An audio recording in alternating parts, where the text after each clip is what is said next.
রাধে রাধে সবাইকে। রাধারানীর নাম নিয়ে আজকের এই মিনি ব্লগটা আমি শুরু করলাম। দেখো, আমি বিছানাটা গুছিয়ে নিয়েছি, সোনামার পুতুলগুলো কিন্তু সুন্দর করে গুছিয়ে রেখেছি, কিন্তু কোনো কাজ নেই, আরেকটু পরে যে সে হয়ে যাবে। মা এদিকে পটলগুলো ছুলে রেখেছে, আমি পটল পোস্ত বানাবো তাই নুন হলুদ এগুলো মেখে রাখলাম। সেটা করে তারপর আমি বাথরুমে চলে আসলাম, কিছু কাপড় কাচা ছিল সেগুলো কেচে আমি চলে আসলাম ছাদে। সকালবেলা স্নান করার সময় অনেকগুলো কাপড় কেচেছি, সেগুলো শুকিয়ে গেছে, এখন আমি এগুলো তুলে নিচ্ছি আর ভিজা কাপড়গুলো আমি এখন আবার মেলে দিচ্ছি। এখানে তাড়াতাড়ি শুকিয়ে যায় যেহেতু হাওয়া, ছাদ প্রচুর রৌদ্র পায়। জানো তো, কাজের সাথে সাথে আমাকে কিন্তু এখন ভিডিওর দিকেও ফোকাস করতে হবে। আমি 2 বছর হলো ইউটিউবে কাজ করছি, কিন্তু এখনও সফলতা পাইনি।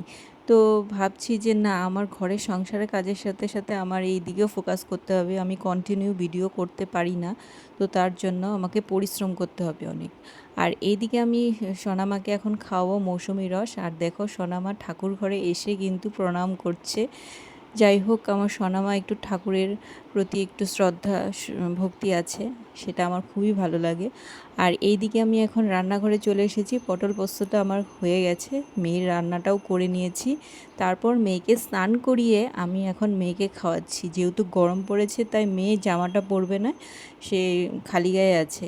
তো চলো, আজকের মতো বাই।